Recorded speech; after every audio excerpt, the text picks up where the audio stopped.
Alright mga minamahal, yes, it's me again, Alicia nyo. Nagbabalik muli para sa ating panibagong video.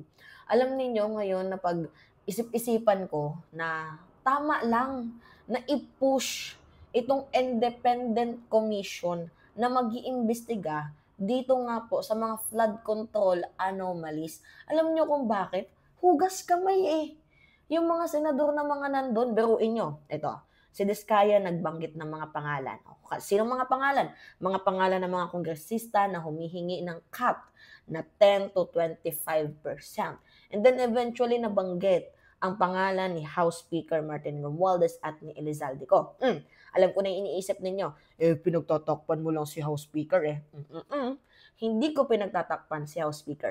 Hindi ko sinasabing walang kinalaman itong si House Speaker Martin Romualdez at hindi ko sinasabing malinis itong si House Speaker Martin Romualdez. Pero kailangan natin ng ebidensya. Magnanakaw yung mga diskaya eh. Allegedly. So maniniwala tayo sa sabi-sabi ng isang magnanakaw na hindi man lang nabanggit yung taon na 2016 hanggang 2022. Nagigets ninyo yung punto ko? Okay, kung gusto mo ng patas, 'di ba? Ito para sa mga diskaya, alam niyo, the truth will set you free. Huwag niyong kumpyutin, dagdagan ang mga kasalanan ninyo. Sabihin niyo yung katotohanan. Sino yung scriptwriter ninyo? Bakit nung panahon lang, nung 2022, doon lang kayo nagbanggit onwards? Di ba 2016 kayo nagsimulang manalo sa bidding at naging contractor ng ating pamahalaang gobyerno para dito sa flood control projects? And then, malaman-laman namin na isa kayo sa pinaka-favorite and top contractor ng mga Duterte. Pero bakit 2022 lang ang mga binanggit ninyong mga pangalan? Bakit yung 2016 onwards, wala? Kaya syempre, mapapaisip tayo, legit ba yung hearing na ginawa nila Senator Rodante Marcoleta? Wala ngang nagtanong eh. Di ba ma'am, 2016 kayo nagsimula? So bakit yung mga names na nababanggit ninyo ay bakit parang from 2022? Walang nagtanong ng ganun.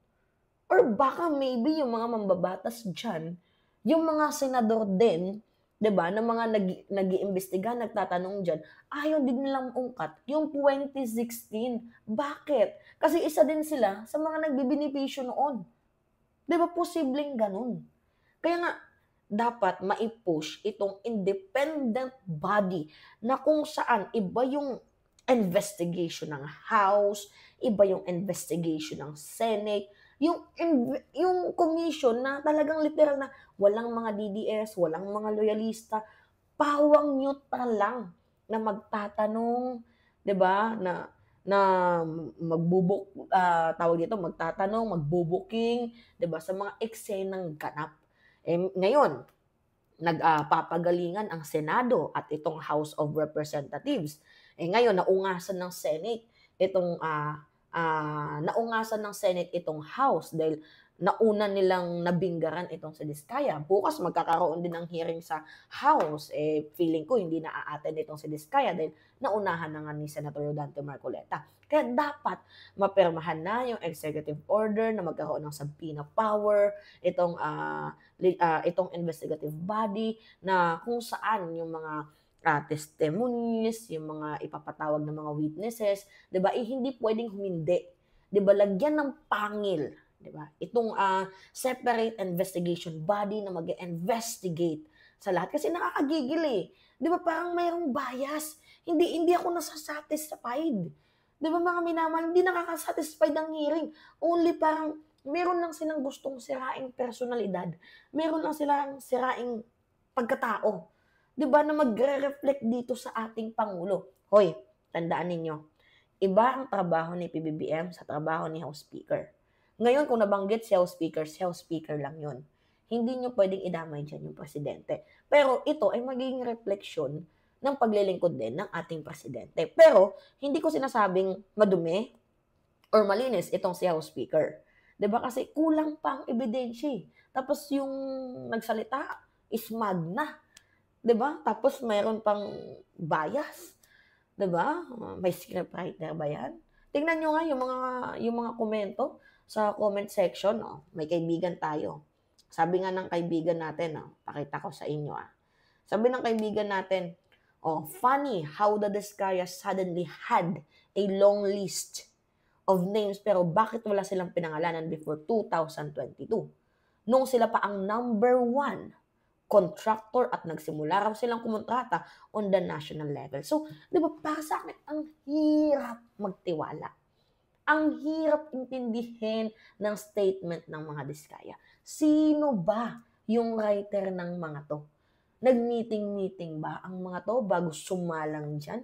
Kasi yung sinulat nila, talagang pang-down kay House Speaker. Hindi ko pinagtatanggol si House Speaker, pero bakit si House Speaker lang? Diba?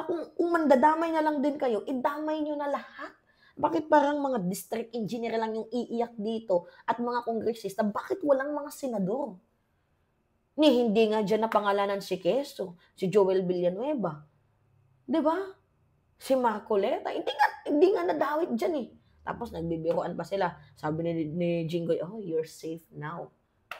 Can you imagine that? Mga minamahal, nakakagigil. Kasi bukod sa kulang na nga ang ebidensyang inilatag mo, nakapanira ka pa ng administrasyon. Ano yung gusto mo mangyari? Sirain lamang ang image ng ating presidente or ng taon ni PBBM at gawing malinis ang panahon ni former President Duterte. Kaya nga, dapat maipush. Diba? Dapat maipush na itong separate investigative commission body.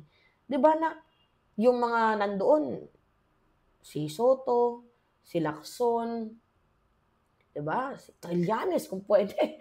Diba? Tapos yung mga former DPWH din. Diba? Dapat lahat. General. Sa nangyari ngayon, tuwang-tuwa mga senador, dali dito siya speaker, diba? Tuwang-tuwa. May mga pinoprotektahan, mayroong mga kinikilingan. So, nasaan ang pagmamahal nila sa taong bayan dyan? Pinopolitika ang hearing. Meron lang silang dinidawit na pangalan na parang, nabanggit to, satisfied na tayo, end na. Di ba? Wala kang mga follow-up question eh. Nung binanggit yung mga names sa mga contractors, ng mga kongresista na humingi ng cut, wala kang mga follow-up question eh.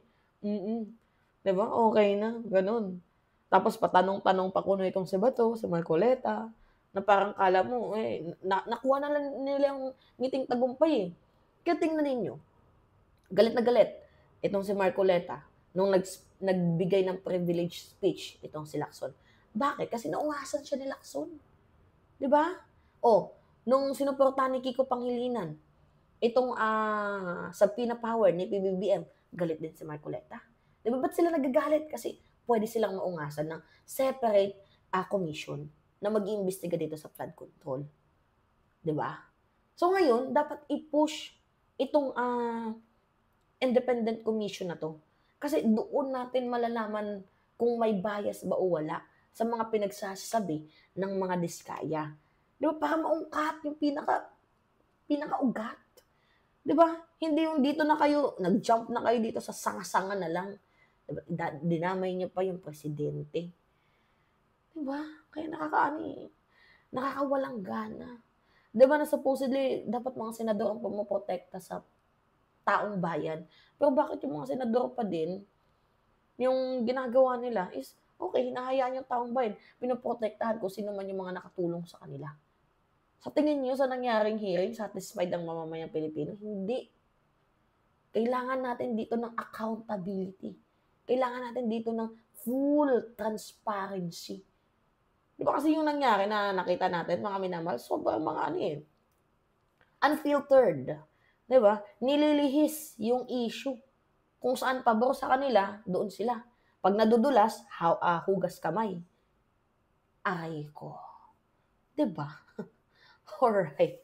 Yun po, mga minamahal, yes, kayo. Ano yung masasabi ninyo? Anyway, it's me again, Alicia nyo, mga minamahal, nagbabalik muli para sa ating panibagong video. Pahingin lang ako ng comments, likes, and share. And also, don't forget to click the subscribe and hit notification bell, mga minamahal, for more update. Yun lang, mga ingat, mga kababayan.